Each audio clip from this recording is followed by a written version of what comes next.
25. विनोदी वृत्ती नि जीवन. नासरुद्दीन होडजा नावाचा एक चतुर माणूस होऊन गेला. आपल्या बिरबलासारखा किंवा तेनाली रमणसारखा हजरजबाबी आणि प्रसंगावधानी होता तो. त्याचे अनेक किस्से सांगितले जातात. ते नुसते मनोरंजक नसतात तर उद्बोधकही असतात. त्यातून आजच्या आपल्या जीवनाला मार्गदर्शन मिळते. हा किस्सा पहा. एकदा नासरुद्दीनला पोहणं शिकण्याची लहर आली. त्यानं आपल्या पत्नीला आपल्या मनातला विचार सांगितला. तिनं होकार देताना एक महत्त्वाची सूचनाही दिली. आपल्या गावात तो एक पहलवान आहे ना, त्याच्याकडून शिका. म्हणजे तुम्ही बुडू लागलात तर तो आपल्या शक्तीनं तुम्हाला वाचवेल. नाहीतर तुम्ही शिकवणाऱ्याला बरोबर घेऊन बुडाल. समजलं ना? त्या सूचनेत व्यावहारिक शहाणपण असल्याने नासरुद्दीननं होकार दिला. नंतर ठरल्याप्रमाणे तो त्या पहलवानासह नदीच्या काठावर पोचला. पहलवानानं आपले कपडे काढले आणि तो पाण्यात उतरला आणि त्यानं मजेत पोहायला सुरुवात केली. त्यानं नासरुद्दीनलाही कपडे काढून पाण्यात यायला सांगितलं.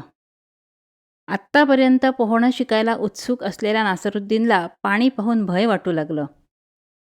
त्याचे पाय थरथर कापू लागले. पहलवान पुन्हा पुन्हा बोलावतोय हे पाहून तोही पाण्याच्या दिशेनं निघाला. नदीकाठी झाली होती घसरण. त्या घसरड्यावरून पाण्यात पोचण्यापूर्वीच नासरुद्दीन घसरून पडला. नंतर कसाबसा उठून नदीपासून दूर धावू लागला. पहलवानानं कारण विचारताच तो म्हणाला, "अरे, पाण्यापर्यंत पोचण्याच्या आतच मी घसरून पडलो. मग पाण्यात उतरल्यावर बुडून मरेन हे निश्चित. ते काही नाही, पोहणं शिकल्याशिवाय मी कधीही पाण्यात उतरणार नाही." यातला गमतीचा भाग सोडला तरी आपण असंच नाही का वागत? ते जमल्याशिवाय हे करणार नाही आणि हे केल्याशिवाय ते जमणार नाही. अशा दुष्ट चक्रात आपण अनेकदा गरगरत राहतो. सुरुवात केल्याशिवाय कोणतंही काम संपणारच कसं? अन वडील मंडळी तर सांगतात, हाती घ्याल ते तडीस न्याल. कसं न्यायचं तडीस? त्यासाठी शहाणी मंडळी म्हणतात 3 गोष्टी हव्यात: नड, आवड आणि सवड. विशेष म्हणजे या तिन्ही गोष्टी एकमेकावर अवलंबून असतात, तसंच एकमेकांना पूरकही असतात. जीवनात आणखी एक गोष्ट महत्त्वाची असते.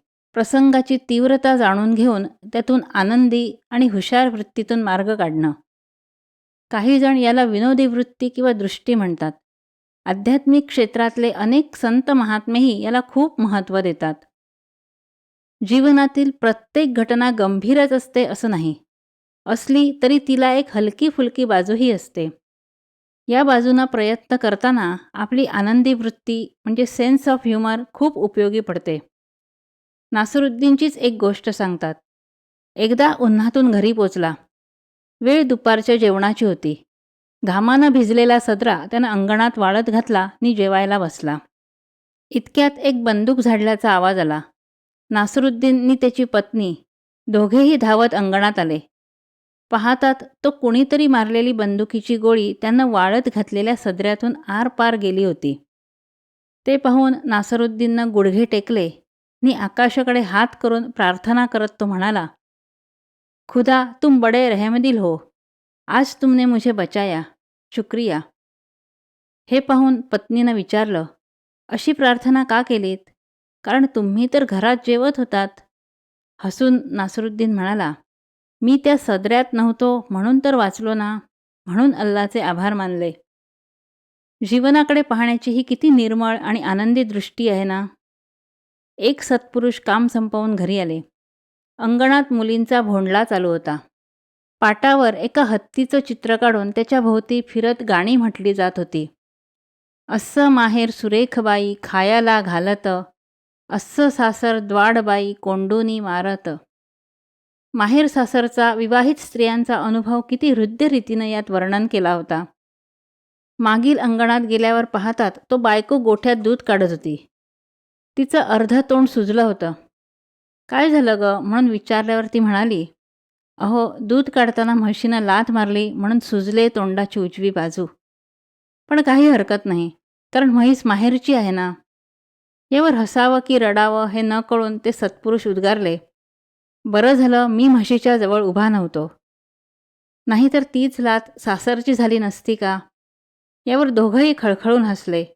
पत्नीची वेदना आणखी कमी झाली. पण खरंच असतं का असं माहेर सासर? मुलीचं माहेर हे सुनेचं सासर नसतं का? मग सुनेला मुलगी मानली तर ती माहेराहून माहेरीच येईल नाही का? असं झालं तर काय होईल? सदा सर्वदा आनंदी आनंद. बघा विचार करून.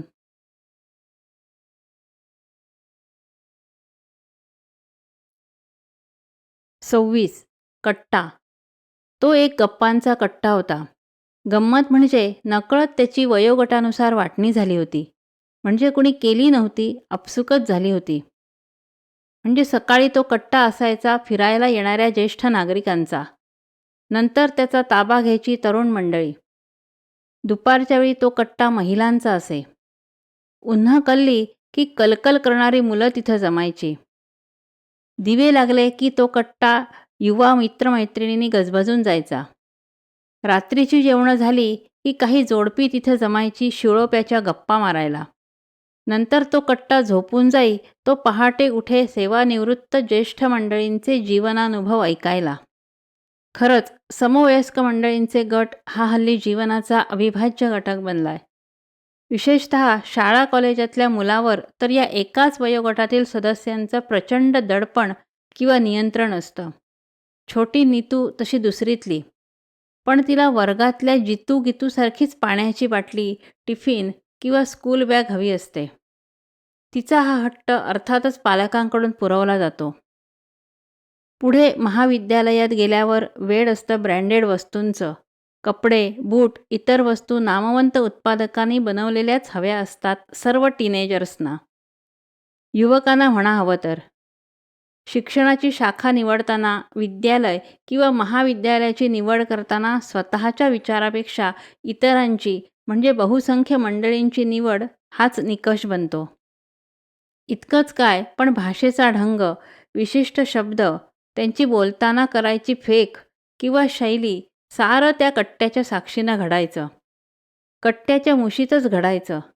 अर्थात असे अनेक कट्टे गावोगावी ठिकठिकाणी असतात. आज कट्टा ही एक सामाजिक संस्था बनून राहिली आहे. सध्याच्या धकाधकीच्या आणि ताणतणावाच्या जीवनात तिची आवश्यकताही वाटू लागली आहे. एक प्रकारची कट्टा संस्कृती आकाराला आली आहे. घरात कोणी एकमेकांचं ऐकत नाही. सर्वांची तोंडं परस्पर विरुद्ध दिशेला.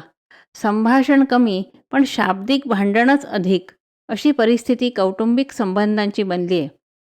मग मनात विचार, कल्पना, सूचना यांची गर्दी होऊन जो ताण जाणवू लागतो त्याचा निचरा अशा कट्ट्यावर होतो.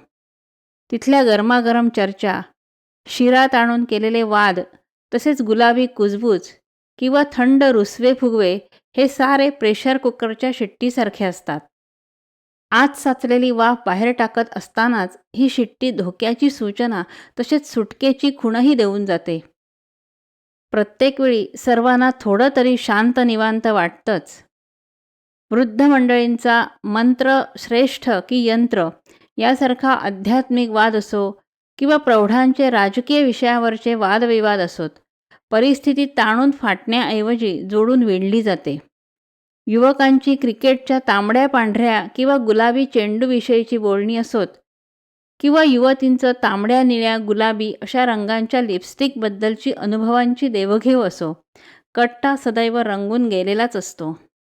दुसऱ्याची उणीधुणी काढणाऱ्या चहाडी चुगली करणाऱ्या महिला मंडळांचा कल्लोळ असो किंवा किशोर मंडळींची एकमेकाची फिरकी घेणारी टोमणे मारणारी खास ढंगातली बोलणी असोत, कट्टा स्वतःची करमणूक करून घेतच असतो. बच्चे कंपनींची खळखळाटी किलबिल तर कट्ट्याचा जीव की प्राण. तो वाटच पाहत असतो या बाळगोपाळांची. त्यांच्या खोड्यातही एक प्रकारची निरागसता असते. संसारातल्या कटकटी अडचणी सांगणारी जोडपी कधी कधी आपल्या रडक्या गाऱ्हाण्याने कट्ट्याला बोअर करतात. त्याच त्याच व्यथांच्या त्याच त्याच कथा ऐकताना कट्ट्याची घुसमट होते. पार कंटाळून जातो तो.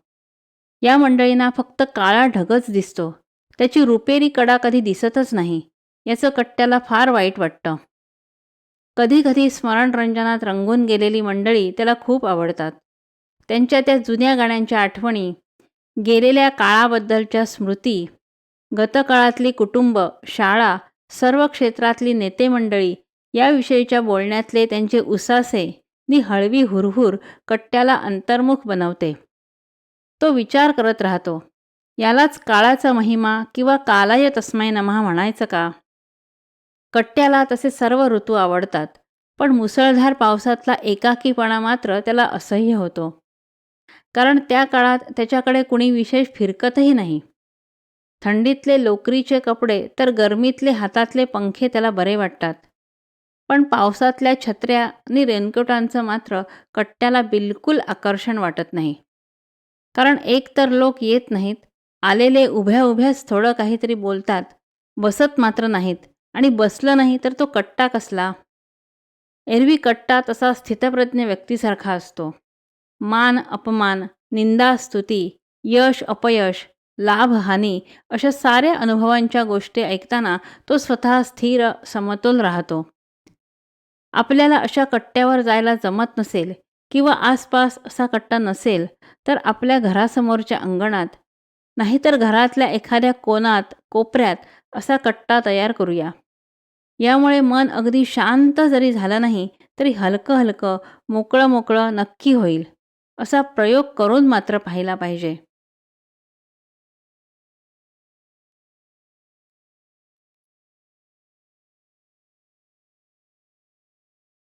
27. शांताकारं भुजगशयनं. आज अजय घरी आला तेव्हा भीतीनं पार गोठून गेला होता. त्याच्या डोळ्यासमोर आधीच्या 2 परीक्षांचे निकाल तरंगत होते. पहिल्या परीक्षेत तो 2 विषयात नापास झाला होता. त्यावेळी त्याच्या बाबांनी त्याला संपूर्ण दिवस उपाशी ठेवलं होतं. त्या धसक्यानं दुसऱ्या परीक्षेला तो जाम घाबरला होता. परिणाम 4 विषयात नापास. बाबांनी रात्रभर घराबाहेर ठेवलं होतं त्याला. आई म्हणत होती, अजू भितो अंधाराला, त्याला मागच्या अंगणात जातानाही रात्री सोबत लागते. पण बाबा म्हणजे जमदग्नीचा अवतार. त्यांनी कुणाचं काहीही ऐकलं नाही. त्याला अगदी बागेच्या बाहेर ठेवलं नि कुलूप लावलं. दिवसा कुत्र्यांना प्रचंड भिणाऱ्या अजयला रात्री रस्त्यावर भटकणाऱ्या नि त्यांच्यावर त्या गल्लीतील अखंड भुंकणाऱ्या कुत्र्यामुळे ती काळरात्र कधी संपते असं वाटत होतं. फाटकाबाहेरच्या एका दगडाच्या आसऱ्यानं शरीराची मुटकोळी करून बिचारा रात्रभर पडून राहिला. त्याचे बाबा भुजंगराव शिक्षण खात्यात शाळा तपासणीस होते. त्यांच्या कडक स्वभावामुळे सारेजण त्यांना टरकून असत. घरी तर ते येत आहेत असं कळलं की सारं चिडीचूप. आजूबाजूचे गल्लीतले लोकसुद्धा त्यांना दुरून येताना पाहून एकमेकांना म्हणायचे, आला रे वाहनासकट यम. भुजंगराव होतेही तसेच काळे कभिन्न नि आडदांड. कार्यालयातले सहकारी आपसात त्यांना काळसर्प भुजंग म्हणायचे. कुणाला केव्हा दंश करेल याचा नेम नसे. असो, आज साक्षात मृत्यूच अजयसमोर उभा होता. कारण परीक्षेच्या वेळी मनावर येणारं दडपण आणि अभ्यासाच्या वेळी परीक्षेच्या भीतीनं पोटात उठणारा गोळा याचा अटळ परिणाम म्हणून या 3ऱ्या परीक्षेत तो 6 विषयात नापास झाला होता. आईच्या आधारानं थरथरत वादळातल्या केळीच्या झाडासारखा उभा होता. आज बाबा आपल्याला ठार मारणार याची त्याला खात्री होती. बिचारे आईचाही नाईलाज होता आणि नाईलाजाला इलाज नसतोच ना. अखेर भुजंगराव घरी आले. आज मुलांची प्रगती पुस्तकं दिली हे त्यांना कार्यालयातच कळलं होतं. बाबांनी आल्या आल्या हाक मारली, अज्जू बेटा. या कधीही न मारलेल्या प्रेमळ हाकेनं अजय नि आई यांनी आश्चर्यानं एकमेकाकडे पाहिलं. अजयच्या धमन्यातील गोठलेलं रक्त वाहू लागलं. त्याला परिस्थितीचा अंदाज येईना. बाबांकडे जाऊन सारं धैर्य एकत्र करून म्हणाला, काय बाबा? अरे त्या पिशवीत काय आहे ते आण पाहू. अजय पिशवीकडे गेला खरा, पण त्याची छाती अजून धडधडतच होती. पिशवीत एक फुलांचा हार, थोडी फुलं, अगरबत्तीचा पुडा, एक सीडी आणि एक पुडी होती.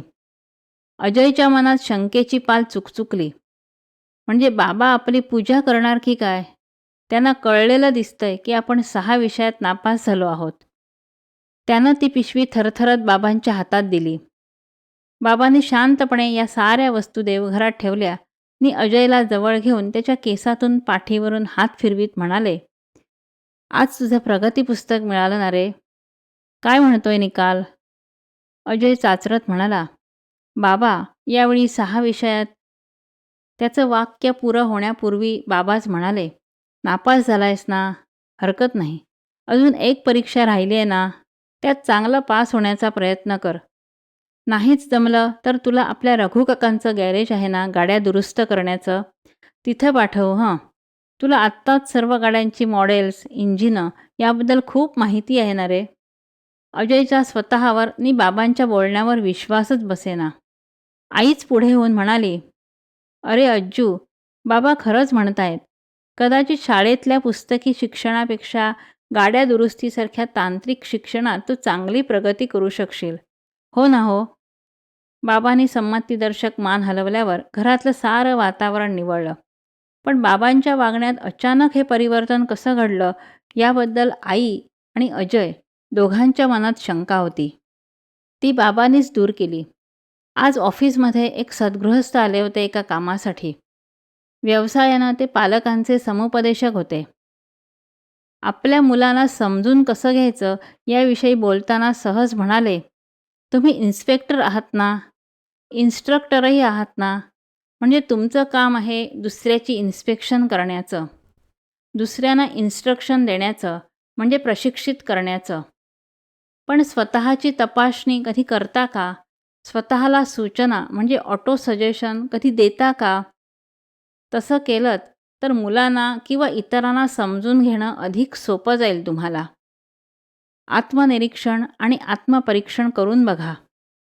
त्यांच्या या उद्गाराने माझे डोळे उघडले, दृष्टी बदलली. भुजंगरावांच्या शब्दाशब्दातून पश्चात्तापाची आसवं ओघळत होती. त्यांनी त्या समुपदेशकांच्या सीडीवरचं चित्र पाहिलं. शांत निस्तरंग जलाशय, वरती मोकळं निळं असीम आकाश आणि शांत प्रशांत वाटणारा आजूबाजूचा निसर्ग. सीडीचं नाव होतं माइंड युअर माइंड. आपलंही असंच भुजंगरावांसारखं असतं. विचारांची चुकीची पद्धती नी दिशा बदलली तर आपला स्वभाव बदलतो, इतरांशी असलेले संबंध बदलतात. मुख्य म्हणजे आपल्यात एका नव्या व्यक्तीचा जन्म होतो. पण हे एका दिवसात होत नाही. अभिषेकाच्या पाण्यासारखं संतत धारेनं जीवनाविषयीचा दृष्टिकोन बदलायचा असतो. त्यासाठी श्रवण, वाचन, चिंतन, ध्यान आणि सत्संग म्हणजे सदाचरणी सद्विचारी व्यक्तीची साथसंगत. यासाठी भुजंगरावांना उपयोगी पडली ती माइंड युअर माइंड म्हणजे तुमचं मन तुम्हीच सांभाळा ही ध्वनिफीत. ती पेन ड्राईव्हर घेऊन आपल्या गाडीत बसवून लाँग किंवा शॉर्ट ड्राईव्हवर जाताना ते सदैव ऐकत असतात. त्यावर सतत चिंतन करत राहतात. आता घरचे आणि दारचे सारे त्यांना भुजंग म्हणजे काळसर्प म्हणत नाहीत, तर ज्याच्यावर शांत पहुडलेले विष्णू भगवान असतात तो शेषनाग म्हणतात. शांताकारम भुजगशयनम.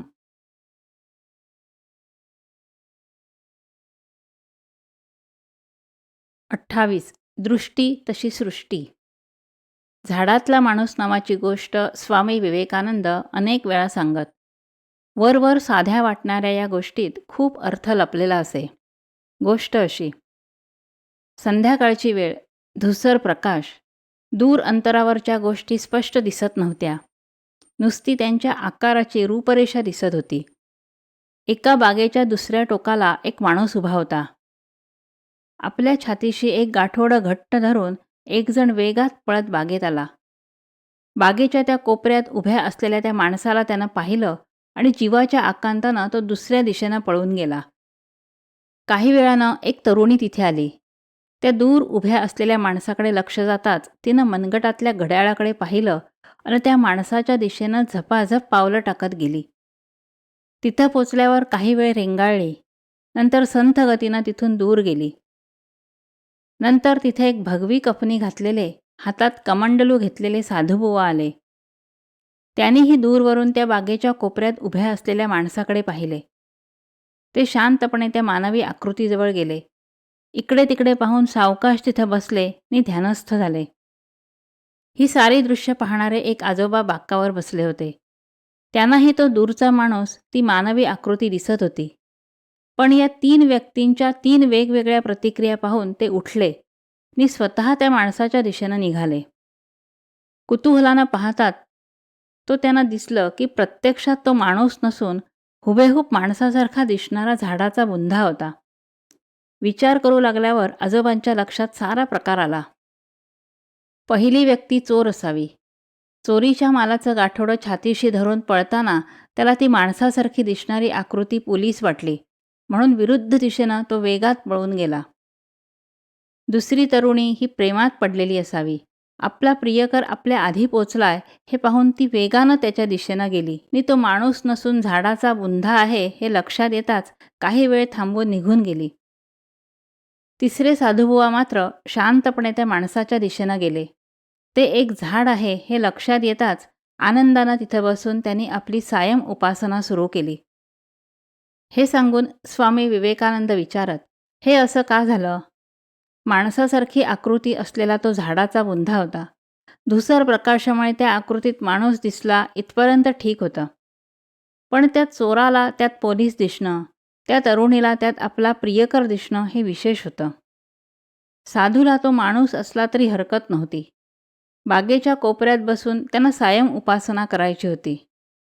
असे भास आपल्याला नित्य होत असतात. दिसतं तसं नसतं याचा अनेकदा अनुभव घेऊनही आपण आपल्या मनातले विचार, कल्पना, तर्क, पूर्वग्रह, बाहेरची परिस्थिती, इतर व्यक्ती, त्यांचं वर्तन यांच्यावर लादून त्यांचा अर्थ लावायचा प्रयत्न करतो आणि मनात, जनात, जीवनात गैरसमज, संघर्ष, दुःख, ताणतणाव गरज नसताना निर्माण करतो. विशेष म्हणजे त्यावर आधारित आपलं वागणं अतिशय आग्रही, संकुचित, आत्मकेंद्री असतं. एक गमतीदार गोष्ट सांगितली जाते. समर्थ रामदास रामायण सांगत असतात. एक वृद्ध व्यक्ती अतिशय तन्मय होऊन कथा ऐकत असते. ज्या दिवशी अशोकवनातील सीतेची अवस्था पाहून रागानं लालेलाल होऊन हनुमान अशोकवनाचा विध्वंस करतो हे कथानक रंगवून सांगितलं गेलं, त्या दिवशी ती वृद्ध व्यक्ती समर्थ रामदासांना म्हणाली, अप्रतिम कथा सांगितलीत, पण एक चूक झाली. अशोकवनातील फुलं पांढरी नव्हती तर तांबडी होती. समर्थ म्हणाले, नाही, पांढरीच होती. दोघांचा वाद श्रीरामांसमोर गेला. श्रीराम म्हणाले, दोघंही बरोबर आहात.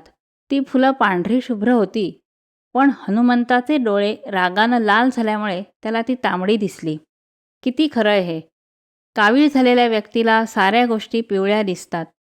इतकंच काय, पण आपण आपल्या डोळ्यावरच्या चष्म्याचा रंग बदलला की बाहेरच्या सगळ्या वस्तू आपल्याला त्या त्या रंगाच्या दिसू लागतात. रस्त्यावरील खांबाला लटकलेल्या पतंगात त्याच्या आकारामुळे आणि खाली लोंबणाऱ्या कागदाच्या झिरमिऱ्यामुळे लहान मुलांना लांब दाढी असलेलं भूत दिसतं आणि ती घाबरतात. अंगणात वाळत घातलेली बाबांची पॅन्ट आणि सदरा आणायला रात्रीच्या अंधारात सदू घाबरतो. कारण त्यात हलणाऱ्या पॅन्टचे पाय आणि सदऱ्याचे हात पाहून त्याला भूताचा भास होतो. हातात टॉर्च दिल्यावर त्याच्या प्रकाशात त्याच्या मनातलं भूत जातं आणि कपडे दिसतात. अशी भूतं मनातच असतात. आपण त्यांना बाहेरच्या वस्तूवर पाहतो आणि भीतो. भविष्यात घडणाऱ्या घटना आपल्याला आज दिसत नाहीत. आपण चिंता, भय, काळजी अशा नकारात्मक कल्पना करून आज उगीचच धास्तावतो. यामुळे आपला आज म्हणजे आपला वर्तमान काळ आपण नासवतो. कारण नसताना दुःखी, उदास बनतो. दृष्टी तशी सृष्टी हे जर खरं आहे तर आपण सदैव सकारात्मक, आशादायक चित्र पाहायला काय हरकत आहे? भविष्याची उज्ज्वल चित्र पाहण्याचा संकल्प आत्ताच करूया.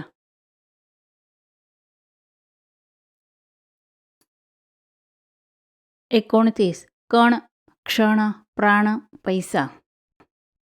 वर्गात गुरुजी शिकवत होते. संस्कृतमधली अर्थपूर्ण आणि संदेशयुक्त सुभाषितं हा विषय चालू होता. विचारासाठी सुभाषित घेतलं होतं. क्षणशः कणशश्चैव विद्यामर्थंच साधयेत, क्षणे नष्टे कुतो विद्या, कणे नष्टे कुतो धनम. बापट गुरुजींचा शिकवण्यात हातखंडा होता. त्यातही संस्कृत म्हणजे त्यांचा जीव की प्राण. डाव्या हाताचा अंगठा खूप वाकवत ते जे शिकवायचे किंवा सांगायचे ते मुलांच्या मनात वज्रलेप होऊन राहायचं. आम्ही एकलव्याच्या एकाग्रतेने शिकायचो. पण गुरुजी अंगठा एवढा का वाकवतात हे मात्र आम्हाला कधीही समजलं नाही. ती त्यांची लकबही असू शकेल. असो, सुभाषिताचा अर्थ सरळ मनामेंदूत घुसणारा होता. ज्याला ज्ञान मिळवायचंय त्यांना एक क्षणही वाया घालवता कामा नये आणि ज्यांना धनसंचय करायचा आहे त्यांना एक कणही वाया घालवू नये. काळाचा आणि साधनसामग्रीचा अतिशय विचारपूर्वक उपयोग करण्याचा संदेश ते सुभाषित आमच्या मनावर कोरून गेलं. आज इतकी वर्ष गेल्यावर तर हा संदेश अधिकच कालसंगत आणि महत्त्वाचा झालाय. काही दृश्य पाहूया. घरातील तसेच सार्वजनिक ठिकाणाचे गळणारे नळ, पेट्रोल पंपवर पेट्रोल भरून गाडीच्या टाकीतून बाहेर काढलेल्या पंपातून सांडणारे पेट्रोलचे थेंब, फुलके भाजत असताना 2 फुलक्यांच्या मध्ये चालू असलेला नि वाया जाणारा स्वयंपाकघरातील गॅस, टराटर कोरे कागद फाडून त्याच्या होड्या, विमानं, चक्र बनवणारी मुलं, 3 शिट्ट्यानंतरही होत राहणाऱ्या कुकरच्या शिट्ट्या, ताटात टाकलेलं तसंच उकिरड्यावर फेकलेलं अन्न, अशा शेकडो दैनंदिन जीवनातील गोष्टी आपल्या लक्षात येतील. अशा कण कण नष्ट होणाऱ्या नव्हे वाया जाणाऱ्या गोष्टी आपल्या देशाला श्रीमंत कशा बनवतील? दुसरं म्हणजे क्षणांचं महत्त्व. सेकंदाचं महत्त्व 1/शतांश सेकंदानं ऑलिम्पिक पदक मिळवणं चुकलेल्या पी.टी. उषाला कळले. मिनिटाचं महत्त्व महत्त्वाची परीक्षा देणाऱ्या विद्यार्थ्यांना कळतं. तासाचं महत्त्व ट्रॅफिक जॅममध्ये अडकून इंटरव्ह्यू चुकून संधी गमावलेल्या व्यक्तीला समजतं. सप्ताह, महिन्याचं महत्त्व अभ्यास करून परीक्षेची पूर्वतयारी करणाऱ्याला कळतं. एक कवी म्हणतो ना, घटिका गेली पळे गेली तास वाजे घणाना, आयुष्याचा नाश होतो रामकारे म्हणाना किंवा कामकारे कराना. प्राणाचं म्हणाल तर तो गेल्याचं आपल्या लक्षातच येत नाही. बाजूला ठेवलेला कापूर जसा काही काळानंतर उडून जातो तशी वर्षानुवर्ष उडून चालली आहेत. एखाद्या वेळी वाढदिवसापूर्वी किंवा नव्या वर्षाच्या पूर्वसंध्येला स्वतःच्या भावी कालाबद्दल विचार अनेकांच्या मनात येतो. पण अनेक चांगल्या विचारांप्रमाणे आपला प्राणही क्षणभरच टिकतो. गेलेला प्राण तर अगदी काहीही म्हणजे अगदी काहीही केलं तर परत येत नाही हे सत्य आहे. म्हणून शेवटचा प्राण जातानाच प्राणाचा विचार करणं वेडेपणाचं ठरतं. गीतेत तर भगवंत सांगून राहिलेत, मच्चित्ता मद्गता प्राणा बोधयंतः परस्परम. याचा अर्थ प्रत्येक श्वास म्हणजे क्षण जातोय, जाणारच आहे ही जर वस्तुस्थिती आहे तर आपल्या अनुभवांची परस्पर देवाणघेवाण करून एकमेकांचं शिक्षण करत राहिलं पाहिजे. दुसऱ्याला संपन्न समृद्ध केलं पाहिजे. अशा प्राण सांभाळणाऱ्या प्रत्येक क्षणाचं नि प्राणाचं चीज करणाऱ्या व्यक्तीला जीवनात समाधान आनंद मिळालाच पाहिजे. शेवटी पैसा. एखाद्या कंजूस शेठजीसारखं चमडी दूंगा लेकिन दमडी नाही दूंगा असं म्हणणाऱ्या लोकांकडे कितीही पैसा साठला तरी लोक त्यांना धनवान, श्रीमंत, लक्ष्मीपुत्र म्हणून मान देत नाहीत, तर पैसेवाला म्हणतात. पैसेवाल्याला समाजात मिळणारा मान हा त्याच्या पैशासाठी असतो. प्रत्यक्षात त्याचा सन्मान तेव्हाच केला जातो जेव्हा तो आपला पैसा दानधर्मासाठी, इतरांच्या कल्याणासाठी खर्च करतो. सर्वे गुणाः कांचनम आश्रयन्ते म्हणजे सोन्यात म्हणजे पैशात सर्व गुणांचा समावेश होतो. हे मर्यादित अर्थानंच खरं आहे. कारण लोक एखाद्या धनवंताची स्तुती करतात, कीर्ती गातात ती त्याच्या गुणांसाठी नसते तर तो त्याच्यापाशी असलेल्या सोन्याचा महिमा असतो. समर्थ रामदास म्हणतात, प्रपंची पाहिजे सुवर्ण म्हणजे उदरनिर्वाहासाठी प्रपंचाच्या गरजा भागवण्यासाठी पैसा हवा. पण या गरजा भागल्यानंतर काय? समर्थांचं सांगणं आहे, परमार्थी पंचीकरण म्हणजे अध्यात्मचिंतन, स्वतःच्या जीव, जगत, जगदीश यांच्यातील संबंधांचं, त्यांच्या स्वरूपाचं चिंतनही आवश्यक आहे. एकूण काय, कोणतीही महान गोष्ट लहान लहान गोष्टीतून बनलेली असते. पण महान वस्तू काही लहान नसते. आपण खोल विचार करून आजपासून संकल्प करूया.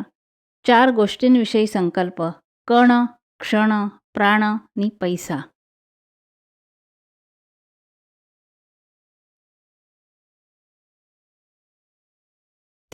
चाकातली चाकं. अजय विजय नि संजय मंजुनाथ या चैतन्यप्रसाद वसाहतीतील मित्रांच्या जोडगोळ्या होत्या. तसे चौघेही एकमेकांचे मित्रच होते. पण त्यांच्यातही अज्जू-विज्जू आणि संजू-मंजू अशा खास जोड्या होत्या. त्याला कारण होतं त्यांचे स्वभाव आणि दृष्टिकोन. हेच पहा ना, प्रज्ञा विकास मंडळातर्फे एक चारित्र्याची जडणघडण या विषयावर 2 दिवसांचं शिबिर होतं.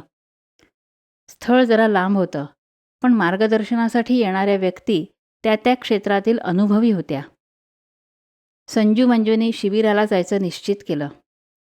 अज्जू-विज्जूंनाही विचारावं म्हणून ते त्यांना भेटले. त्यावेळी झालेला संवाद असा. संजू-मंजू म्हणाले, "प्रज्ञा विकास मंडळाच्या शिबिराची माहिती आहे ना तुम्हाला?" अज्जू-विज्जू म्हणाले, "आहे ना, पण इतक्या लांब कोण जाणार?" संजू-मंजू, "काकांच्या गाडीतून जाऊया." अज्जू-विज्जू, "ते ठीक आहे, पण पहिलं सत्र आहे पहाटे 5 वाजता. म्हणजे लवकर उठावं लागणार आणि सुट्टीच्या दिवशी तरी नीट झोपायला नको का?" संजू-मंजू, "मग तुम्ही सकाळच्या 6च्या सत्राला या अप्पांबरोबर." अज्जू-विज्जू, "अरे, त्यावेळी आमची गुलाबी झोप चालू असते. मस्त स्वप्न पडतात." संजू-मंजू, "असं आहे, मग त्यानंतरच्या 7 वाजता सुरू होणाऱ्या प्रभात चिंतन सत्राला या." अज्जू-विज्जू, "त्यासाठी सुद्धा 6 वाजता उठून तयारी करायला नको का?" संजू-मंजू, 8 वाजताच्या वक्तृत्वाच्या तंत्रमंत्राविषयीच्या सत्राला तरी याल का? अज्जू-विज्जू, "यार, त्यावेळी आम्ही उठलेले असू." संजू-मंजू, "हरकत नाही, कथाकथन कौशल्यांच्या सत्राला तरी याल का?" अज्जू-विज्जू, "तेव्हा तर आम्ही मस्त चहा पीत, पेपर वाचत, मोबाईलवरचे मेसेजेस फॉरवर्ड करत असतो." संजू-मंजू, "अरे, 11 वाजताच्या सत्राला तरी याल का? अभ्यासाचं रहस्य विषय आहे." अज्जू-विज्जू, "त्यावेळी आम्ही आमच्या गाड्या धुवत असतो." हा संवाद असाच चालू राहतो. अज्जू-विज्जूंना बाजारातून खास मासे आणायचे असतात. भरपेट चमचमीत आणि झणझणीत जेवायचं असतं. दुपारी सुस्त झोपायचं असतं. संध्याकाळी पिक्चर, नाटक, भटकणं असे कार्यक्रम ठरलेले असतात. रात्री बाहेर जेवून मजा करून उशिरा घरी परतायचं हा त्यांचा वर्षानुवर्षाचा ठरीव कार्यक्रम. हे सारं ऐकल्यावर संजू-मंजूंनी त्यांचा नाद सोडून दिला आणि आपण या शिबिराचा लाभ अधिकाधिक कसा घ्यायचा याचा विचार आणि नियोजन ते करू लागले. किती फरक आहे नाही या 2 प्रकारच्या जीवनशैलीत. एका जीवनशैलीत बदल करण्याचा प्रयास नाहीच, तर दुसऱ्या जीवनशैलीत परिवर्तनाचा ध्यास आहे. अजय-विजय यांनी आपल्या सुट्टीच्या दिवसांचीही एक घट्ट चाकोरी तयार केली आहे. उशिरा उठणं, गाड्या धुणं, चमचमीत खाणं, संध्याकाळी भटकणं, नंतर बाहेर जेवून उशिरा घरी परतणं. साहजिकच नंतरच्या कामाच्या दिवसाची सुरुवात सुजलेले डोळे, दुखणारे पाय, ॲसिडिटी झालेली पोटं अशी आळसात निष्क्रिय वृत्तीनंच होणार. कामाच्या व्यवसायाच्या दिवसांची एक ठराविक चाकोरी असते. ती असायलाच हवी. पण सुट्टीच्या दिवशी ही चाकोरी मोडून दुसरी चाकोरी बनवायची. दुर्दैवानं ही आपली चाकोरी विकासाऐवजी विनाशाकडे नेणारी असते. होतं काय की कामाचं एक वेळापत्रक वर्कशीट आपल्याला दिली जाते. ती आपल्यावर लादलेली असते. विद्यार्थ्यांचंच पहा ना, कुणाला पहिली तासिका गणित, विज्ञान अशा रुक्ष विषयांची आवडेल. चित्रकला, संगीत, खेळ अशा विषयांनी दिवस सुरू व्हावा असं सर्वांनाच वाटतं. चाकोरी बनते चाकांची, चक्रांची. ज्या चाकांना पर्यायच नाही त्यांना स्वीकारावंच लागतं. कामाच्या दिवसांची चक्र ही चक्रम बनवणारी असतात. म्हणूनच आठवड्यातून 1-2 दिवस सुट्टी दिलेली असते. त्या दिवशी मनमुक्त वागण्याऐवजी स्वतःच चाकं निर्माण करायची आणि त्यात पिळून जायचं. यात कोणता शहाणपणा आहे? आपल्यावर इतरांनी लादलेली चाकं आणि आपण सुट्टीसारखी संधी असूनही स्वतःच स्वतःवर लादलेली चाकं अशा दुर्दैवी जिण्यातून आपल्याला स्वतःशिवाय कोण सावरू शकणार? कोण उभारू शकणार अशा चक्रांकित जीवनातून? विचारवंत अनुभवातून सांगतात, सुट्टी हा पवित्र दिवस असतो. अशा दिवशी आपल्या व्यक्तिमत्त्वाच्या विकासासाठीच नव्हे तर आत्मविकासासाठी अमृत संधी असते. पण आपणच करंटे. म्हणतात ना, दैव देतं पण कर्म नेतं. अशा चाकातल्या चाकांनी जीवनाचा चक्काचूर होण्यापासून नि अडचणीच्या प्रसंगी विचारांचा चक्काजाम होण्यापासून स्वतःला वाचवूया. आनंदाच्या सुदर्शन चक्राला हस्तगत करूया. जीवन बिघडवण्याऐवजी घडवूया.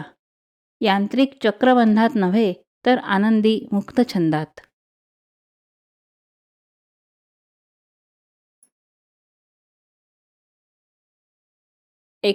नवी पुस्तकं वजनावर. परवा एक पुस्तकांचं प्रदर्शन चालू होतं. तसं ते दरवर्षी भरतं, पण यावर्षी एक महत्त्वाचा बदल होता. नवी पुस्तकं किलोच्या भावात मिळत होती. म्हणजे तसे फलकच होते प्रदर्शनाच्या 3 दालनांवर. पुस्तकं ₹300 प्रति किलो, पुस्तकं ₹200 प्रति किलो, पुस्तकं 50% सवलतीत. विशेष म्हणजे ही सारी पुस्तकं नवी कोरी करकरीत होती. हे पाहून 2 ज्येष्ठ नागरिकातील संवाद. शामराव: आता नवी पुस्तकं सुद्धा रद्दीसारखी किलोच्या भावात मिळू लागली ना?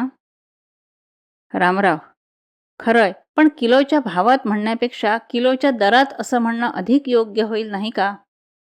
शामराव: असं का म्हणता? काय फरक आहे भाव आणि दरात? रामराव: अर्थातच आहे. दर हा शब्द उघड उघड बाजारी व्यापारी आहे. भाव म्हटलं की भक्तिभाव किंवा भावना आठवतात. यावर रामरावांनी एक सत्यकथा सांगितली. सारेजण रामरावांना गोष्टींचं स्टॉक एक्सचेंज म्हणत, कारण त्यांच्याकडे कथा किस्से यांचा मोठा साठा म्हणजे स्टॉक होता आणि त्या दुसऱ्यांना आवर्जून सांगणं म्हणजे एक्सचेंज हा त्यांचा छंद होता. असो, त्यांनी सांगितलेली गोष्ट अशी. एक अत्यंत श्रीमंत कुटुंब. त्यातील सर्व लहान मोठी मंडळी आर्त दत्तभक्त होती. त्यांच्याकडे देवघरात अस्सल सोन्याचा श्रीदत्त दरबार होता. म्हणजे श्रीदत्त, त्याच्या मागे उभी असलेली गाय आणि समोर असलेली वेदांचं प्रतीक असलेली 4 कुत्री होती. साऱ्या मूर्ती भरीव सोन्याच्या होत्या. पोकळ नव्हत्या, कारण सर्वांची श्रद्धाच होती की हे सारं वैभव दत्तकृपेमुळेच लाभलंय. नंतर अनेक धनवान कुटुंबात होतं तसंच इथेही झालं. आजोबांच्या पिढीनं कष्टानं मिळवलेली संपत्ती नातवंडांनी उधळायला सुरुवात केली. साऱ्या प्रकारच्या व्यसनांच्या आहारी घरातली तरुण मंडळी गेली. इतकी की सारं ऐश्वर्य संपून सर्व चीजवस्तू विकल्यावर आता दत्त, गाय, कुत्री यांच्या सुवर्णमूर्ती विक्रीला सोनाराकडे गेल्या. सोन्याचा कस तपासून झाल्यावर खरेदीचा दर ठरला. सोनारानं साऱ्या मूर्ती तराजूच्या एकाच पारड्यात वजन करण्यासाठी टाकल्यावर ते उधळे भाऊ एकदम म्हणाले, असं कसं? जो भाव कुत्र्यांना तोच गाईला आणि तोच भाव दत्तमूर्तीला? यावर हसत तो सराफ म्हणाला, अर्थातच. साऱ्या मूर्तींचं एकत्र वजन करताना आमचा फक्त बाजारभाव असतो, तुमच्यासारखा भक्तिभाव नसतो. हे ऐकून साऱ्या भावांचे डोळे उघडले. त्यांनी दत्त दरबार परत घरी आणला. पुन्हा त्यांची प्राणप्रतिष्ठा केली. सारी व्यसनं सोडण्याची शपथ घेतली. त्याप्रमाणे वागून पुन्हा आपला संसार नि व्यवसाय बहरास आणला. हे सारं झालं 2 शब्दामुळे, बाजारभाव नि भक्तिभाव. 2 व्यक्तींनी याच पुस्तक प्रदर्शनातून पुस्तकं घेतली मात्र उत्साहात, पण घरी आल्यावर विचार करताना मात्र आपलं काहीतरी चुकलं या विचारानं ते दुःखी झाले. कारण दोघेही चांगले वाचक होते. दोघांचंही पुस्तकावर मनापासून प्रेम होतं. व्यापारी जरी नवी पुस्तकं किलोच्या दरानं वजनावर विकत होते, तरी आपण ती वजनावर घ्यायला नको होती. ही रुखरुख त्यांना स्वस्थ बसू देईना.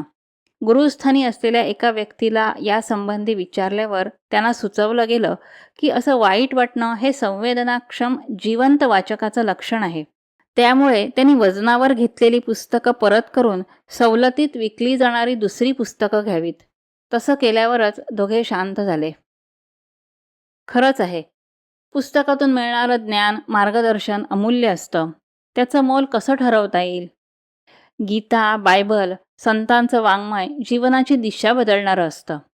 सैतानाचा साधू बनवणारं असतं. ते असं रद्दीसारखं वजनावर घेणं हा त्यांचा अपमान नाही का? अर्थात असा सुहृदय दृष्टिकोन असलेली मंडळी अस्तंगत होत चालली आहेत. याच संदर्भात आणखी एक व्यथित करणारी गोष्ट आहे. काही वर्षांपूर्वी कोलकाता, चेन्नई, पुणे अशा शहरांची ओळख ग्रंथांची आणि ग्रंथालयांची शहरं अशी करून दिली जात असे. आज दुर्दैवानं परिस्थिती इतकी बदलली आहे की अनेक ग्रंथालयांच्या ठिकाणी मद्यालयं निघाली आहेत. मुंबईच्या एका सांस्कृतिक उपनगरात असलेल्या 42 खाजगी वाचनालयामधली फक्त 2 जिवंत आहेत. ती सुद्धा मृत्यूपंथाला लागली आहेत. काहींनी पुस्तकांच्या ठिकाणी सीडी ठेवून त्या पुस्तकांसारख्या भाड्यानं देऊन जगण्याची केविलवाणी धडपड केली. पण सारं हातातल्या मोबाईलवरच मिळू लागल्यामुळे ती धडपडही अयशस्वी ठरली. याला कालाय तस्मै नमः असं हताशपणे म्हणायचं की उद्धवा अजब तुझे सरकार असं म्हणून स्वतःचं समाधान करून घ्यायचं, हे ज्याचं त्यानं ठरवावं. त्यापेक्षा गुरुसाक्षात परब्रह्म तस्मै श्री गुरवे नमः या गुरुवंदनेच्या श्लोकात गुरु शब्दाऐवजी ग्रंथ शब्द घालून तसं जगण्याचा संकल्प करणं चांगलं नाही का? कारण आनंदासाठी आनंदात केलेलं वाचन हा आनंदी जीवनाचा पासपोर्ट नाही का? अन हो, व्हिजाही, कारण ग्रंथ वाचनातूनच व्हिजन मिळते ना.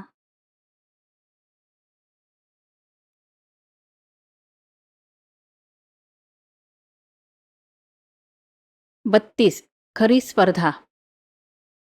यापुढे मी एकाही स्पर्धेत भाग घेणार नाही असं म्हणत काहीसं रडत स्फूर्तीनं हातातलं बक्षिसाचं पाकीट भिरकावलं. त्याचवेळी ऑफिसमधून परतलेल्या बाबांच्या पायापाशी ते पडलं. ते उचलून घेत बाबा हसत हसत म्हणाले, हे काय नवीन नाटक? हे ऐकल्यावर छोटी स्फूर्ती धावत जाऊन बाबांना बिलगली आणि स्पुंदून स्पुंदून रडू लागली. यावर आई म्हणाली, आल्यापासून हेच चाललंय. काय झालं हे धड सांगतही नाही. नुसतं स्पर्धेत भाग घेणार नाही, एकाही स्पर्धेत भाग घेणार नाही एवढंच रडक्या स्वरात म्हणतेय. बाबा तिला नीट जवळ घेत म्हणाले, आपल्या बाबांनाही सांगणार नाहीस काय घडलं ते? आपल्याला समजून घेणारं, आधार देणारं कुणीतरी आहे हे लक्षात आल्यावर स्फूर्तीनं सारा प्रकार सांगितला. तो ऐकून हसावं की रडावं हेच आईबाबांना कळेना. पण बाबांना एक मात्र कळलं की काहीतरी अडचण आहे. वेळीच दूर केली नाही तर पुढे मोठी समस्या बनू शकते.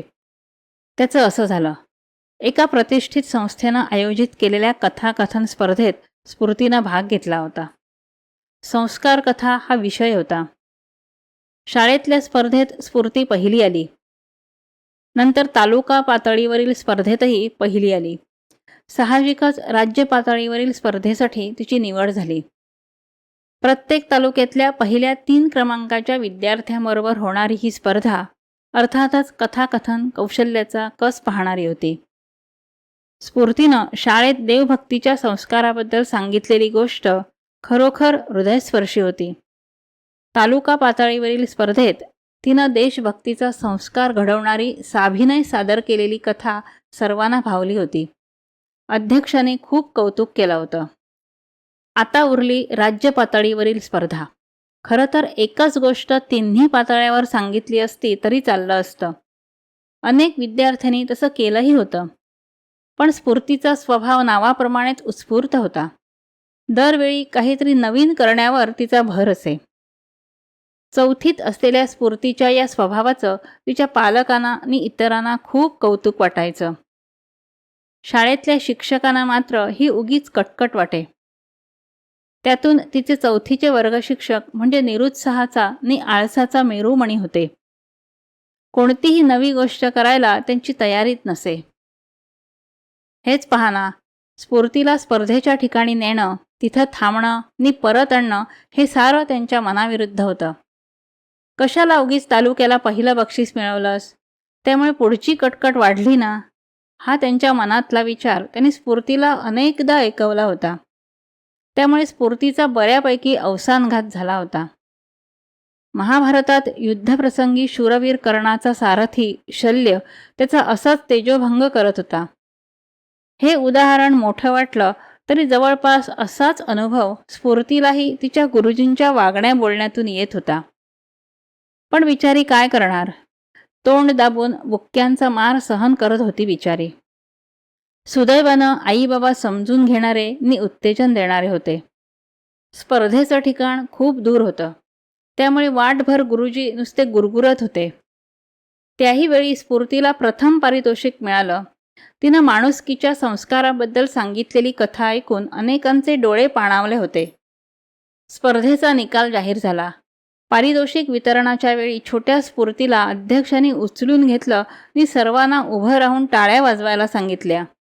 त्यावेळी झालेला टाळ्यांचा कडकडाट आकाशातील विजेच्या गडगडाटासारखा होता. स्फूर्ती धावत आपल्या गुरुजींकडे आली.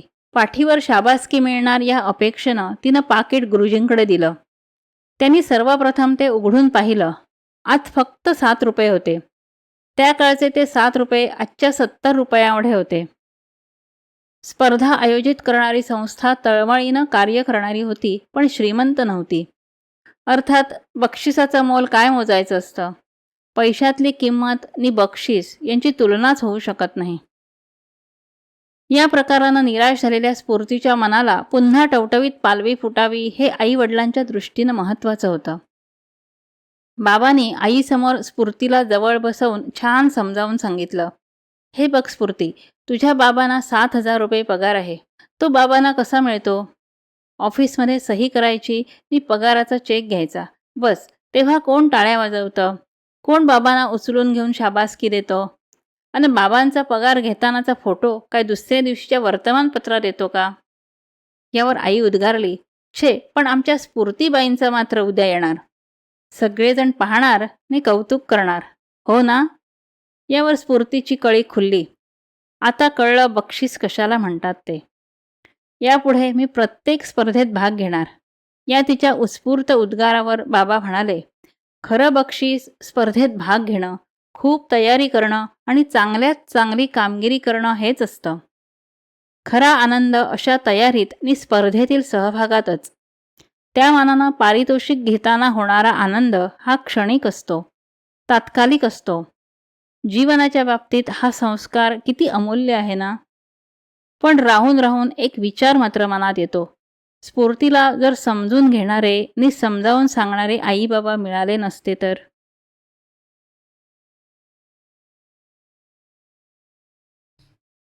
33. चूक आणि सुधारणा. अण्णांच्या बोलण्यात नेहमी अर्थपूर्ण म्हणी असतात. कधीकधी वाटतं की सध्याच्या ज्येष्ठ मंडळींच्या पिढीनंतर भाषेतील म्हणी नष्ट होणार की काय? आजची इंग्रजी माध्यमात शिकणारी पिढी कधी आपल्या भाषेतल्या म्हणी, वाक्प्रचार, अलंकार वापरेल याची शक्यताच नाही. शिवाय मोबाईल वापरणारी मंडळी तर एकमेकांना पाठवतात त्या संदेशामध्ये भाषेतले स्वरसुद्धा वापरत नाहीत. उदाहरणार्थ CMTMRW म्हणजे कम टुमारो, यात मूळ शब्दातील ओ, ई हे स्वर गाळलेले असतात. मग म्हणी वगैरे वापरणं अशक्यच. असो, कालाय तस्मै नमः. तर त्या दिवशी अण्णा एके ठिकाणच्या चौरस्त्यावर वाट चुकले. म्हणजे सरळ जायचं ते उजवीकडे वळले. रस्ते एकमेकाला जोडलेले असल्याने सुरुवातीला चूक झाली ती अगदी थोडी होती. पण जसजसे पुढे गेले तशी ती चूक वाढत गेली आणि शेवटी दुसऱ्याच गावाला पोचले. हा अनुभव सांगताना अण्णा म्हणाले, "चूक कशी होते? प्रथम वीतभर, नंतर वावभर म्हणजे कासराभर आणि शेवटी गावभर म्हणजे दुसऱ्याच गावाला पोचवते." जीवनातील सगळ्या चुका अशाच वाढत राहतात, इतक्या की पुढं त्या चुका वाटतच नाहीत. सुरुवातीला एकच प्याला दारू घेतली, ती एक एक प्याला वाढत पुढं व्यसन बनली आणि संसाराचा सत्यानाश झाला. हा अनेकांचा करुण अनुभव आहे. असं म्हणतात, चूक करणं हा माणसाचा स्वभाव आहे, पण क्षमा करणं हा देवाचा गुण आहे. म्हणजे चुका होतच जाणार, अर्थात त्यामुळे त्या क्षम्य ठरत नाहीत. एक वात्रटिका म्हणजे विनोदी कविता आहे. पूर्वी कवी मंडळींची आर्थिक परिस्थिती फार बिकट असे. त्याला उद्देशून लिहिलंय. एक होता कवी. त्याला पडलं स्वप्न. स्वप्नातून उठला आणि त्यानं केलं लग्न. लग्न करून झोपला ते खूप वेळाने उठला. उठल्यानंतर त्यानं केली दुसरी चूक. म्हणजे पहिली चूक लग्न केलं आणि मूल झालं ही दुसरी चूक.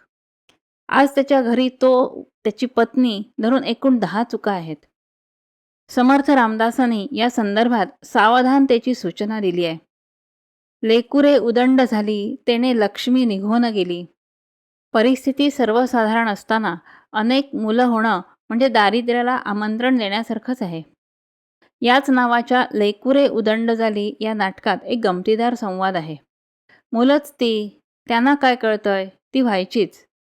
इथं मुलांना कळण्या न कळण्याचा प्रश्नच नाहीये. प्रश्न आहे तो आई-वडिलांना कळण्याचा. त्यांच्याकडून अशी चूक होता कामा नये. झालीच तर लगेच म्हणायला तयार, मुलं ही देवाची देणगी आहे. या चुकीमुळे भोगावं लागतं ते मुलांनाच. आणखी एक उदाहरण.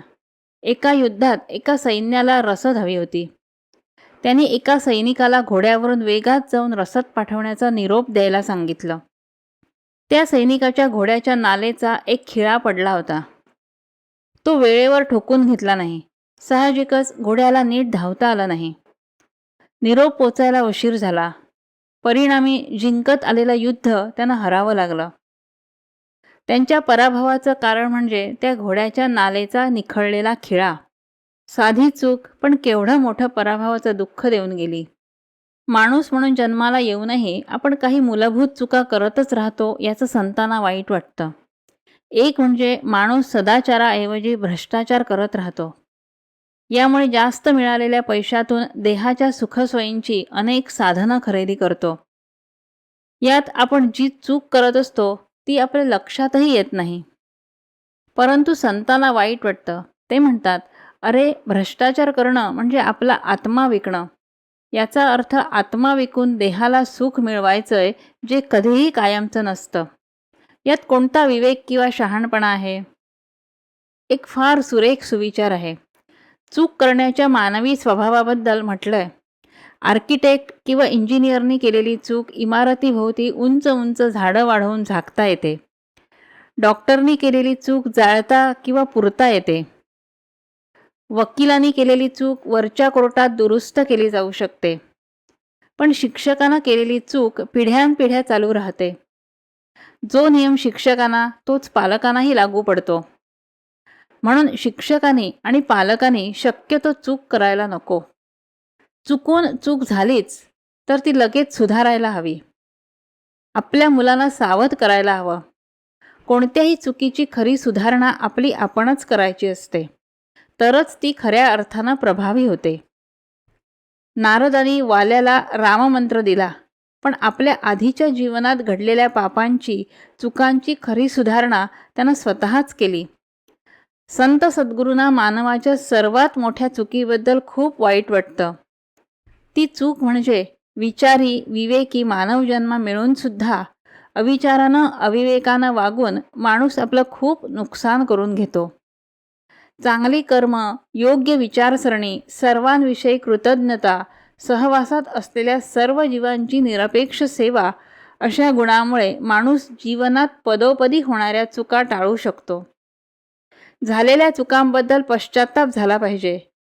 यावेळी जे पश्चात्तापाचे अश्रू ढाळले जातात त्याला ज्ञानदेवांनी अनुताप तीर्थ म्हटलंय.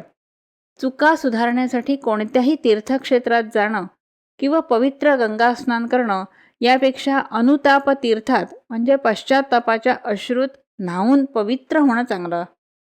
शिवाय आतून चुका धुणारे अश्रू जेव्हा बाहेर बरसू लागतात तेव्हा खऱ्या मनःशांतीचा, आंतरिक आनंदाचा अमृतानुभव येतो.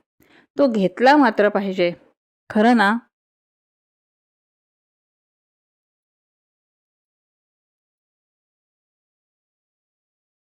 34. रोजच्या जीवनातील काही क्षणचित्र.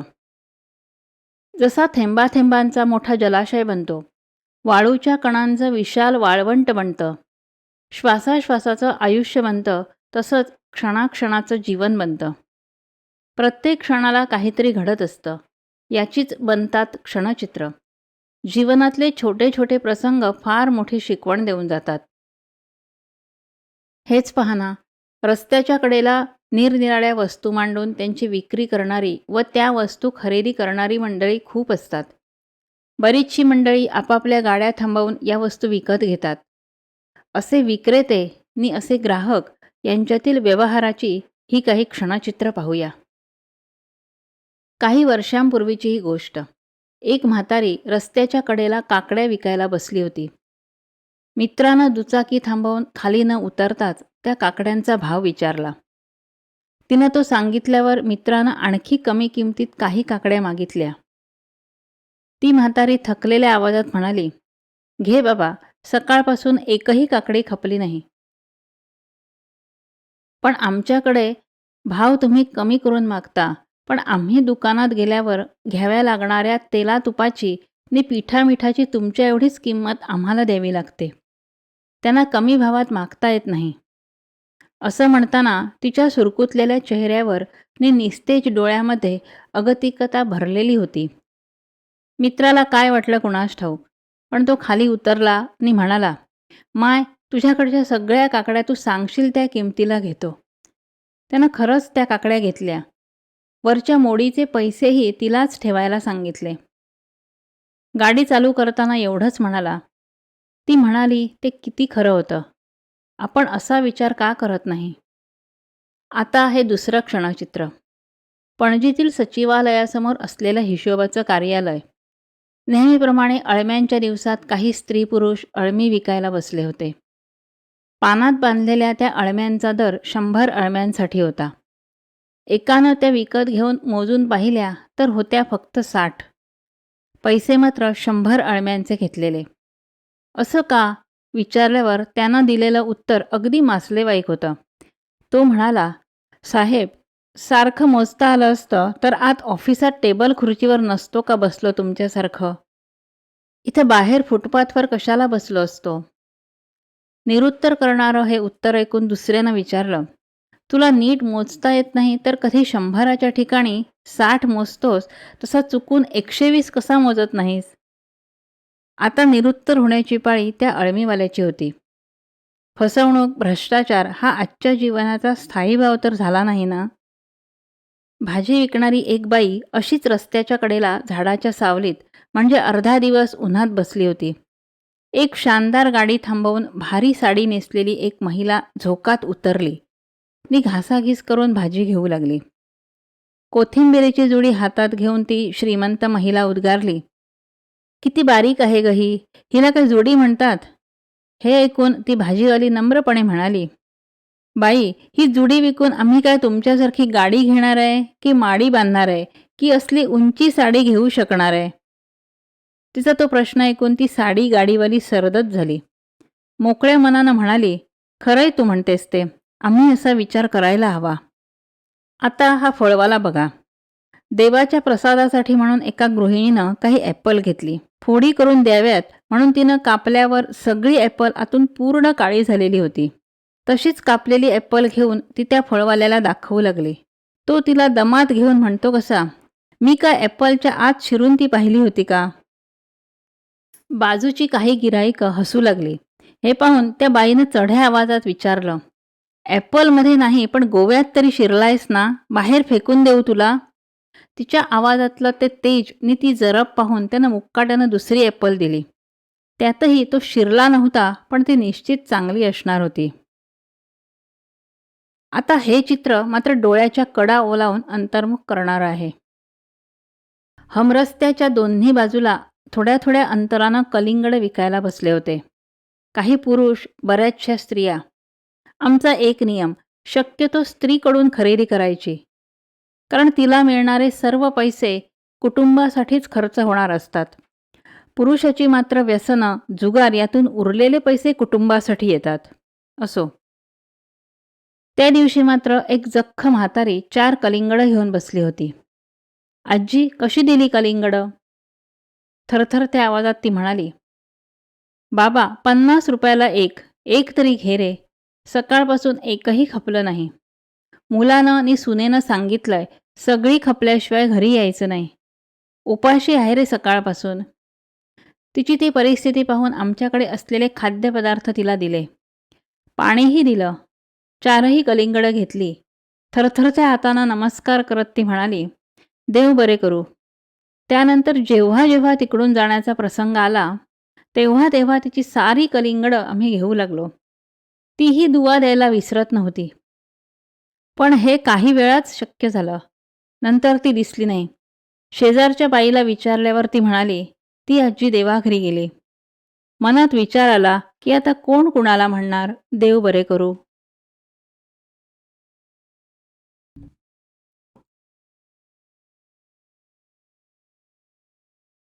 35. जाळं या कोळ्याचं नि जाळं त्या कोळ्याचं. तुमच्या मनात आलंच असेल, हा कोळी कोण नि तो कोळी कोण? खरंच आहे.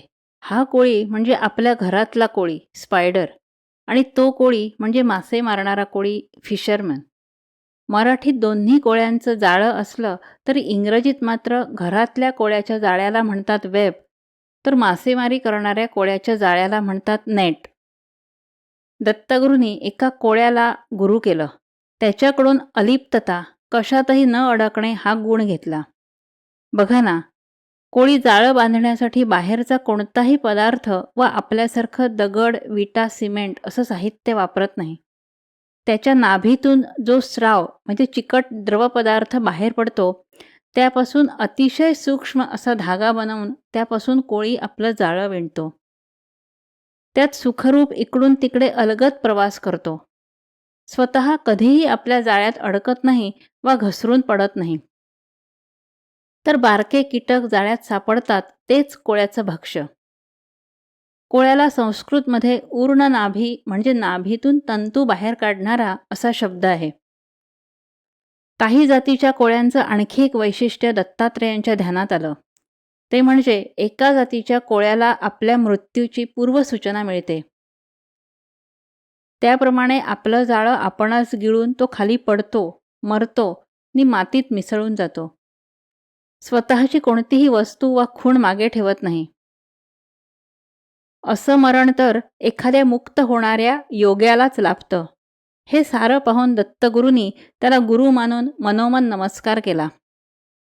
या कोळ्याच्या जाळ्याचं नि त्या मासे मारणाऱ्या कोळ्याच्या जाळ्याचं एक वैशिष्ट्य समान असतं. कोणताही एक धागा ओढला की साऱ्या जाळ्यात ताण जाणवतो. इतकं ते जाळं आतून घट्ट जोडलेलं असतं. हे साम्य सोडलं तर या दोन्ही जाळ्यात खूप महत्त्वाचे भेद आहेत. एक म्हणजे त्या कोळ्याचं जाळं म्हणजे नेट हे कृत्रिम असतं. त्याला तयार करण्यासाठी पूर्वी सुताचा दोरा, आता नायलॉनचा धागा लागतो. या जाळ्याचा उपयोग मासे पकडण्यासाठी केला जातो. म्हणजे तसं हेही जाळं उदरनिर्वाहासाठीच वापरलं जातं. फक्त आवश्यकतेपेक्षा अधिक पैसा मिळाल्यामुळे व्यवसायाचं जाळं, शाखा वाढू लागतात, इतक्या की त्यात तो कोळीच अडकून पडतो. कोळी हे एक उदाहरण आहे. कोणताही व्यावसायिक एकापेक्षा अनेक ठिकाणी गुंतून पडतो. मनःशांती तर सोडाच, साधं शांत होण्यासाठी त्याच्याकडे वेळ राहत नाही. एखाद्या यंत्रासारखा तो आपल्या जाळ्याचा विस्तार म्हणजे नेटवर्क वाढवत राहतो आणि त्यात अडकून त्याचा गुलाम बनून जीवनातील स्वातंत्र्य, उत्स्फूर्तता गमावून बसतो. एवढा अशांती, अतृप्ती, असमाधानाचा अनुभव येऊनही त्याचं व्याप वाढवणं काही थांबत नाही. स्वतःच्याच कृतीचा तो गुलाम बनतो. या जाळ्यातून व्याप, उपद्व्याप त्यांच्या चक्रातून सुटायचं असेल तर काय करायचं? स्वामी रामकृष्ण परमहंसांची एक बोधकथा या संदर्भात खूप प्रभावी आहे. कोळी जलाशयात जाऊन खूप दूरवर जाळं फेकतो. काही वेळ तसंच ठेवून ते ओढून घेतो.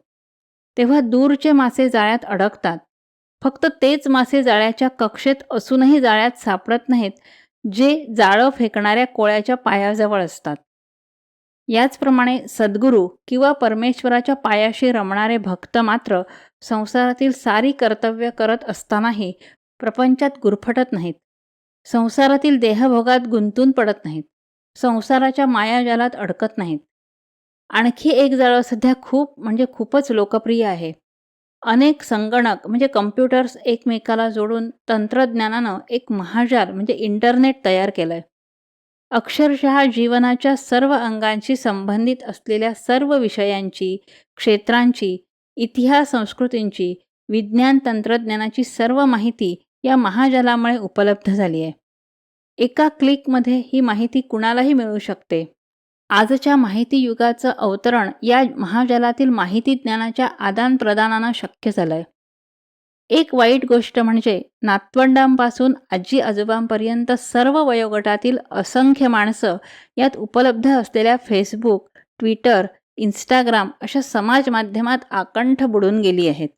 त्यातून वाईट, अश्लील माहितीच्या विळख्यात सर्व मानवजात अडकली आहे असं म्हणणं गैर होणार नाही. अर्थात विधायक, विकास घडवायला उपयुक्त असलेली माहितीही अनेक जण मिळवतात. स्मार्टफोनच्या द्वारा अक्षरशः सारी दुनिया मेरी मुठ्ठी में हे नुसतं जाहिरातीतलं घोषवाक्य नाही, तर आजच्या जीवनशैलीचं प्रतीक बनलं आहे. या जाळ्याची अतिव्यसनाधीनता झालेली उदाहरणं गल्लोगल्लीतच नव्हे, तर घरोघरीही पाहण्यात येऊ लागली आहेत. संगणक महाजाल हा मित्र की शत्रू यावर अजूनही वाद होतातच. प्रत्यक्षात कोणत्याही वैज्ञानिक शोधाचे उपयोग आणि दुरुपयोग असतातच. म्हणून महत्त्व येतं ते ही साधनं वापरणाऱ्या व्यक्तीलाच. आपणच संयमपूर्वक विधायक कामांसाठी महाजालाचा उपयोग करायला हवा, जीवनाच्या विध्वंसासाठी नव्हे. एक विशेष गोष्ट अशी की आपण जरी माहितीसाठी नेट म्हणजे इंटरनेट वापरत असू, तरी प्रत्यक्ष माहिती मिळते वेब म्हणजे वर्ल्ड वाईड वेबमधूनच. नेटपेक्षा वेब महत्त्वाचं आहे हेच खरं, आणि वेब म्हणजे कोळी नावाच्या कीटकाचं जाळं. प्रसिद्ध वैज्ञानिक विचारवंत फ्रिट्जॉफ काप्रा यांचं एक पुस्तक आहे, वेब ऑफ लाईफ, जीवनाचं जाळं. विशेषतः आपल्या घरातील संबंधांचं असं जाळं असा गोफ विणला तर शांती, आनंद यांचा नित्य अनुभव येईल. ज्ञानोबांचं पसायदान प्रत्यक्षात साकारेल. भूता परस्परे पडो मैत्र जीवांचे.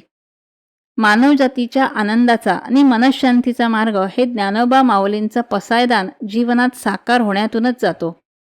अखंड आनंदात राहण्याचा वसा घेऊया. आनंदमय जीवन बनवण्याचं वाण घेऊया. आनंदी राहण्याचं व्रत घेऊया. आनंदाचे जीवनव्रती बनूया. जय सच्चिदानंद.